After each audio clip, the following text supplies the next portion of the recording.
നമ്മുടെ തദ്ദേശീയമായി നിർമ്മിച്ച പ്രതിരോധ ഉപകരണങ്ങൾ ലോകത്തെമ്പാടുമുള്ള രാജ്യങ്ങൾ തേടി വന്നുകൊണ്ടിരിക്കുകയാണ്. ഇപ്പോൾ നമുക്ക് S-400 പോലെയുള്ള വ്യോമ പ്രതിരോധ സംവിധാനം അത് റഷ്യയുമായിട്ട് സഹകരിച്ച് നമ്മൾ നിർമ്മിച്ചത്. പക്ഷേ അതിനപ്പുറത്തേക്ക് ആകാശ് നിർമ്മിച്ചപ്പോൾ അതിന് കൂടുതൽ ശക്തിയുണ്ട്, ചിലവ് കുറഞ്ഞ രീതിയുമാണ്. അപ്പോൾ ഇത്തരത്തിലുള്ള തദ്ദേശീയ ഉപകരണങ്ങൾക്ക് ഡിമാൻഡ് കൂടി വരുന്നു. ഇപ്പോൾ കേൾക്കുന്ന വാർത്ത D4 എന്ന് പറയുന്ന നമ്മുടെ പ്രതിരോധ സംവിധാനം ഇത് വാങ്ങാൻ തൈവാൻ ഉൾപ്പെടെയുള്ള രാജ്യങ്ങൾ നമ്മുടെ നാട്ടിൽ ക്യൂ നിൽക്കുന്നു എന്നൊരു വാർത്തയും വരുന്നുണ്ടല്ലോ. അതെ, തീർച്ചയായിട്ടും. അതായത് ഡ്രോൺ പ്രതിരോധ സംവിധാനത്തിൽ നമ്മുടെ ഒരു നാഴികക്കല്ലായിരുന്നു D4 എന്ന് പറയുന്ന സംവിധാനം. ഡ്രോൺ ഡിറ്റക്ട്, ഡിറ്റർ, ഡിസ്ട്രോയ് എന്ന് പറയുന്ന ഒരു സംവിധാനമാണ്. അതായത് ഡ്രോണിനെ ആദ്യം കണ്ടെത്തുക, അതിനെ പ്രവർത്തനരഹിതമാക്കുക, അതിനുശേഷം നശിപ്പിക്കുക. ഇങ്ങനെയുള്ള 3 ഘട്ടങ്ങളിൽ കൂടിയാണ് ഈ പ്രവർത്തനം നടത്തുന്നത്. ഓപ്പറേഷൻ സിന്ദൂറിൽ 100 കണക്കിന് ഡ്രോണുകളാണ് ഈ പറയുന്ന തുർക്കിയുടെ കയ്യിൽ നിന്നും ചൈനയുടെ കയ്യിൽ നിന്നും ഒക്കെ വാങ്ങിച്ചിട്ട് പാകിസ്ഥാൻ നമുക്കെതിരെ പ്രയോഗിച്ചത്. ആ ഡ്രോണുകളൊന്നും തന്നെ അതിൻ്റെ ലക്ഷ്യസ്ഥാനത്തേക്ക് എത്തിയില്ല. അതായത് നമ്മുടെ ഈ പറയുന്ന രാജ്യത്തിനകത്ത് അതിർത്തിക്കുള്ളിൽ ഏതെങ്കിലും മേഖലയിൽ നാശം വരുത്താനായിട്ട് ഈ പറയുന്ന ഡ്രോണുകൾക്ക് കഴിഞ്ഞില്ല. കാരണം എന്ന് പറഞ്ഞാൽ നമ്മൾ D4 പോലുള്ള സാങ്കേതിക സംവിധാനങ്ങൾ ഉപയോഗിച്ചുകൊണ്ട് ഇവയെല്ലാം തകർക്കുകയാണ് ചെയ്തത്.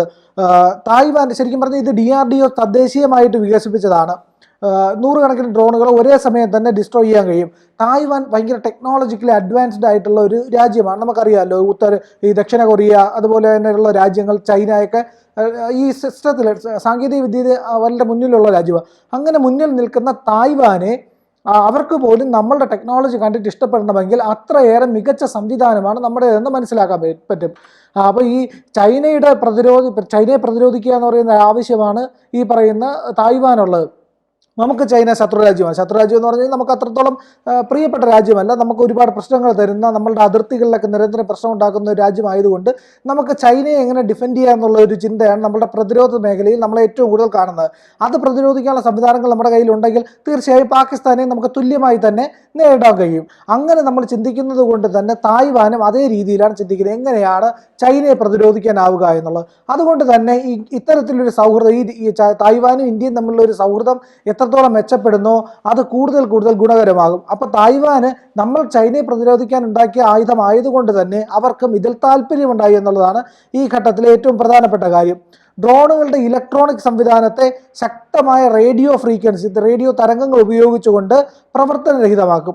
അതിൻ്റെ ഗതി നിർണയ സംവിധാനത്തെ ഇത് അപ്പാടെ തകർക്കും. അതിനുശേഷമാണ് ഈ ഡ്രോണിനെ നമ്മൾ പൊട്ടിച്ചു കളയുക. ഇല്ലെങ്കിൽ മറ്റേതെങ്കിലും ഒരു ഡ്രോൺ വേദ സംവിധാനം ഉപയോഗിച്ചുകൊണ്ട് ഇതിനെ തകർത്ത് കളയാൻ കഴിയും. അതുപോലെ തന്നെ 360 ഡിഗ്രിയിലാണ് ഇതിൻ്റെ പ്രവർത്തനം എന്ന് പറഞ്ഞു കഴിഞ്ഞാൽ ഒരു പ്രദേശത്ത് കൊണ്ടിട്ട് കഴിഞ്ഞാൽ 360 ഡിഗ്രി 3 മുതൽ 5 കിലോമീറ്റർ വരെ റേഞ്ച് ചെയ്യുന്നുണ്ട്. അപ്പോൾ ആ പ്രദേശത്തുള്ള മുഴുവൻ ഡ്രോണുകളും, ഏത് ഡ്രോൺ വന്നാലും ഇതിന് ശക്തമായിട്ടുള്ള ആക്രമണം നടത്താൻ കഴിയും. Centre for high energy systems and science എന്ന് പറയുന്ന ഒരു സെൻ്ററുണ്ട്. നമ്മുടെ DRDOയ്ക്ക് കീഴിൽ വരുന്ന ഒരു സ്ഥാപനമാണ്. ആ സ്ഥാപനമാണ് ഇതിൻ്റെ ലേസർ സംവിധാനങ്ങളും ആയുധങ്ങളും എല്ലാം തന്നെ നിർമ്മിച്ചിട്ടുള്ളത്. അതിലാണ് തായ്വാന് കൂടുതൽ താല്പര്യമെന്ന്. ഇന്ത്യ ഔദ്യോഗികമായി തായ്വാനെ ഒരു രാജ്യമായിട്ട് അംഗീകരിച്ചിട്ടില്ല. കാരണം അറിയാമല്ലോ, തായ്വാനും ചൈനയും തമ്മിൽ ഒരു തർക്കം നിലനിൽക്കുന്നുണ്ട്. ആ തർക്കത്തിൻ്റെ അടിസ്ഥാനത്തിൽ തായ്വാനെ ഒരു രാജ്യമായിട്ട് അംഗീകരിക്കുകയോ അതിൻ്റെ നയതന്ത്ര ബന്ധങ്ങൾ പുലർത്തുകയോ ഒന്നും ചെയ്തിട്ടില്ല. അനൗദ്യോഗികമായിട്ട് ഇന്ത്യ തായ്പേയ് അസോസിയേഷൻ എന്ന പേരിൽ ഒരു അനൗദ്യോഗിക നയതന്ത്ര ബന്ധമാണ് നിലവിൽ ഇന്ത്യ പുലർത്തുന്നത്. പക്ഷേ ഇപ്പോൾ പല കോണുകളിൽ നിന്നും ഇന്ത്യ ഈ നയതന്ത്ര ബന്ധം പുലർത്തണമെന്നും അതിനെ തായ്വാൻ രാജ്യമായിട്ട് അംഗീകരിക്കണമെന്നൊക്കെയുള്ള നിലപാടെടുക്കുന്നുണ്ട്. കാരണം നമ്മുടെ ശത്രുരാജ്യമായിട്ടുള്ള പാകിസ്ഥാന് ആയുധം കൊടുത്ത രാജ്യമാണ് ചൈന.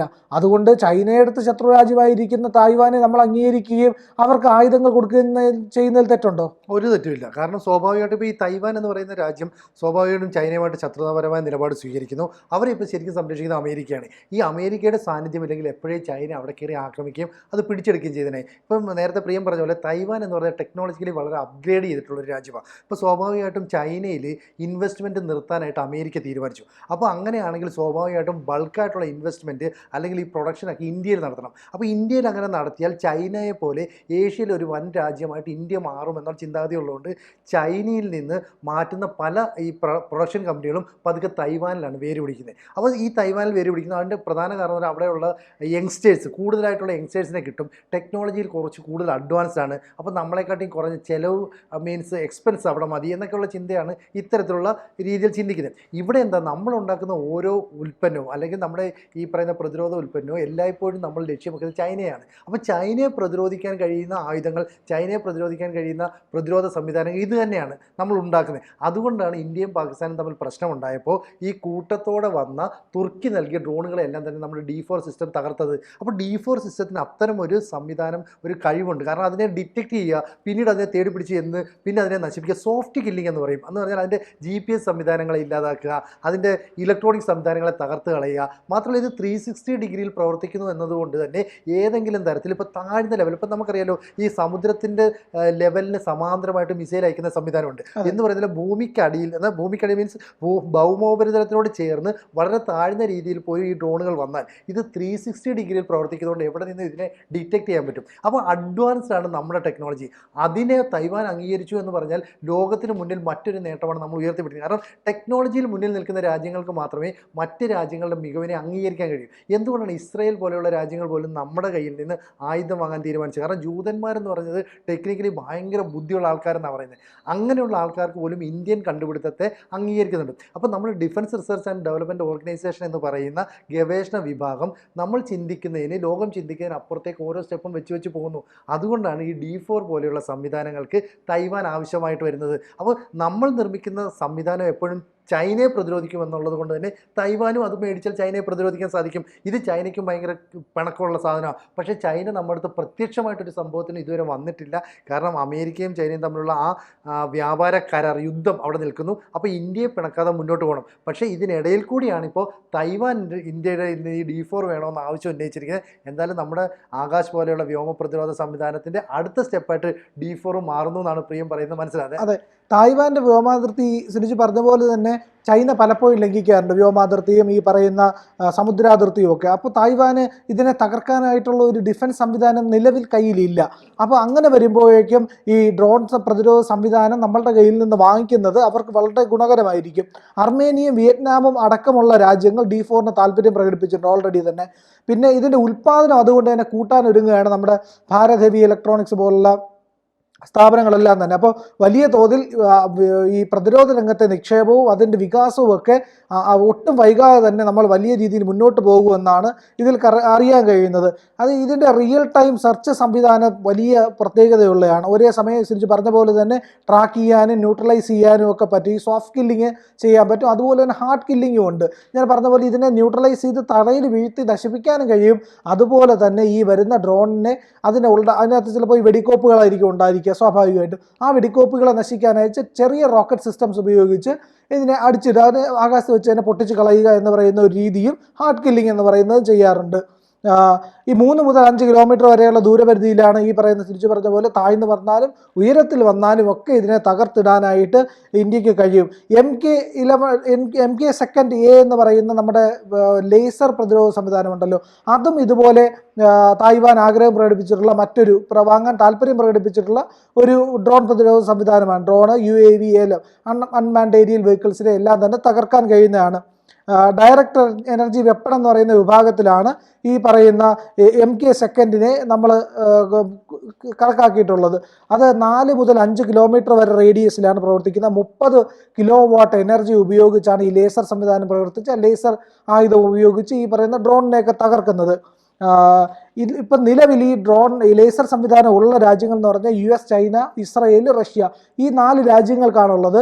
പക്ഷേ നമ്മൾ ഇത് വികസിപ്പിച്ചെടുത്തുകൊണ്ടിരിക്കുകയാണ്. 30 കിലോമീറ്റർ വാട്ട് എന്ന് പറയുമ്പോഴത്തേക്കും 4 മുതൽ 5 കിലോമീറ്റർ വരെ മാത്രമേ വരികയുള്ളൂ. പക്ഷേ അടുത്ത ഘട്ടം നമ്മൾ ഈ പറയുന്ന MK സെക്കൻഡിൻ്റെ പുതിയ വെർഷൻ, അതിനെ സൂര്യ എന്നാണ് നമ്മൾ പേരിട്ടിരിക്കുന്നത്.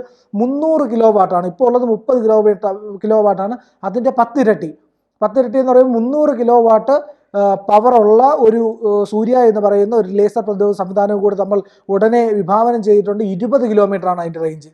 അപ്പോൾ ലോകശക്തികൾക്ക് ഒപ്പം, ഇല്ലെങ്കിൽ അമേരിക്കയ്ക്കും റഷ്യയ്ക്കും ഒക്കെ ഒപ്പം നമുക്ക് ചെന്നെത്താൻ കഴിയുന്ന മറ്റൊരു വികസന കുതിപ്പിൽ കൂടെയല്ലേ ഇന്ത്യ കടന്നു പോകുന്നത്? തീർച്ചയായിട്ടും അങ്ങനെ പറയണം. കാരണം നമ്മൾ ചെയ്യുന്ന പ്രതിരോധ നിർമ്മാണ സാധനങ്ങൾ, അതുപോലെ തന്നെ ആയുധങ്ങൾ, ഇതൊക്കെ തന്നെ ലോക വിപണിയിൽ വളരെയധികം ശ്രദ്ധ നേടുന്നുണ്ട്. അപ്പോൾ നമുക്കിപ്പോൾ ഈ 3 കിലോമീറ്റർ റേഞ്ചാണ്, അതിനെ 30 കിലോമീറ്ററായിട്ട് അപ്ഗ്രേഡ് ചെയ്യാൻ കഴിയുമെന്നുള്ള നമ്മുടെ ഒരു കോൺഫിഡൻസ്, DRDO പോലെയുള്ള ഗവേഷണ വിഭാഗത്തിൽ പ്രവർത്തിക്കുന്ന സാങ്കേതിക വിദഗ്ധരുടെ സഹായം, ഇതൊക്കെ തന്നെ ലോകരാജ്യങ്ങൾ ഉറ്റുനോക്കുന്നുണ്ട്. അതുകൊണ്ട് തന്നെയാണ് നമ്മളിപ്പോൾ മിസൈൽ നിർമ്മിക്കുന്നതായിക്കോട്ടെ, വ്യോമ പ്രതിരോധ സംവിധാനം ആയിക്കോട്ടെ, ഇതിൻ്റെയൊക്കെ അപ്ഗ്രേഡ് വേർഷൻ നിർമ്മിക്കാൻ നമുക്ക് കഴിയുന്നത്. കാരണം ആദ്യത്തെ നമ്മുടെ ഉൽപ്പന്നത്തിൻ്റെ പരീക്ഷണം സക്സസ് ആയതിനു ശേഷമായിരിക്കും നമ്മൾ ഇതിലേക്ക് കടക്കുന്നത്. അപ്പോൾ ലോകരാജ്യങ്ങൾ പറയുന്ന ഒരു നിയന്ത്രണത്തിനപ്പുറത്തേക്ക് വരെ കടക്കാൻ കഴിയുന്ന രീതിയിൽ മികവുള്ള സാങ്കേതിക പ്രവർത്തകർ, ടെക്നീഷ്യന്മാർ, ശാസ്ത്രജ്ഞരെല്ലാം തന്നെ ഇന്ത്യയുടെ ഒരു മുതൽക്കൂട്ടാണ്. അതുകൊണ്ടാണ് നമുക്കിതിൻ്റെ അടുത്ത വേർഷനിലേക്ക് പോകാൻ കഴിയുന്നത്. അതുകൊണ്ട് തൈവാനാണ് ഇപ്പോൾ ക്യൂ നിൽക്കുന്നതെങ്കിൽ ഒരുപക്ഷേ ഏഷ്യൻ രാജ്യങ്ങൾക്കപ്പുറത്തേക്ക് യൂറോപ്യൻ രാജ്യങ്ങളും ഇത്തരത്തിലുള്ള സംവിധാനങ്ങൾക്ക് വേണ്ടി വരും.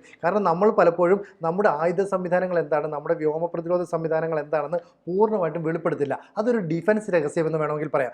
എങ്കിലും ഇതിനെയൊക്കെ തകർത്തെറിയുന്ന പ്രതിരോധ സംവിധാനങ്ങൾ എന്താണെന്ന് ലോകരാജ്യങ്ങൾ, അവിടുത്തെ ഈ യുദ്ധമേഖലയെക്കുറിച്ച് വിശകലനം ചെയ്യുന്ന ആൾക്കാർ, ഇതൊക്കെ അവർ അനലൈസ് ചെയ്തിട്ടായിരിക്കും അവർ അവരുടെ രാജ്യത്തുള്ള ഭരണകൂടത്തിന് റിപ്പോർട്ട് നൽകുന്നത്. അതുകൊണ്ടാണ് ഇന്ത്യയുമായിട്ട് ഇത്തരത്തിലുള്ള കൂടുതൽ രാജ്യങ്ങൾ സഹകരിക്കാൻ തയ്യാറാകുന്നത്. ഇപ്പോൾ ഫ്രാൻസ് ലോകത്ത് ഏറ്റവും കൂടുതൽ ആയുധങ്ങൾ കയറ്റുമതി ചെയ്യുന്ന രാജ്യങ്ങളിലൊന്നാണ്. ഈ ഫ്രാൻസ് ഇന്ത്യയുമായി സഹകരിച്ച് ഇന്ത്യയിൽ നിന്ന് ഈ റോക്കറ്റ് ലോഞ്ചിങ് സംവിധാനങ്ങൾ പോലെയുള്ളവ വാങ്ങാൻ തയ്യാറായിട്ടുണ്ട്. അപ്പോൾ അത്തരത്തിൽ യൂറോപ്പിലെ വൻ ശക്തികളെ പോലും സ്വാധീനിക്കാൻ അല്ലെങ്കിൽ അവരെ ആകർഷിക്കാൻ നമുക്ക് കഴിയുന്നത് ടെക്നിക്കലി നമ്മുടെ മികവ് കൊണ്ടാണ്. അപ്പോൾ 2014 ശേഷം NDA സർക്കാർ അധികാരത്തിൽ വന്നതിന് ശേഷം ഈ സൈനിക മേഖലയിൽ, പ്രതിരോധ മേഖലയിൽ നമ്മളുടെ കുതിച്ചുചാട്ടം, അതായത് നമ്മുടെ വളർച്ച ക്രമാനുഗതമായി വർദ്ധിച്ചുകൊണ്ടിരിക്കുന്നു. ഈ വർധനവ് നമ്മൾ ഓരോ ഭാരതീയനും അഭിമാനിക്കാവുന്ന രീതിയിലാണ്. അതുകൊണ്ട് തന്നെ പുതിയ പുതിയ നേട്ടങ്ങളിലേക്ക് ഇന്ത്യക്ക് നടന്നു കയറട്ടെ, ഓരോ ഭാരതീയൻ എന്ന നിലയിൽ നമുക്ക് അഭിമാനിക്കാനുള്ള അവസരം ഉണ്ടാകട്ടെ എന്ന് മാത്രമേ നമുക്ക് പറയാൻ പറ്റുള്ളൂ, അല്ലേ? കൂടുതൽ വാർത്തകളും വിശേഷങ്ങളും നിങ്ങളിലേക്ക് എത്താൻ ABC മലയാളം സബ്സ്ക്രൈബ് ചെയ്യുക, ബെൽ ബട്ടണും അമർത്തുക.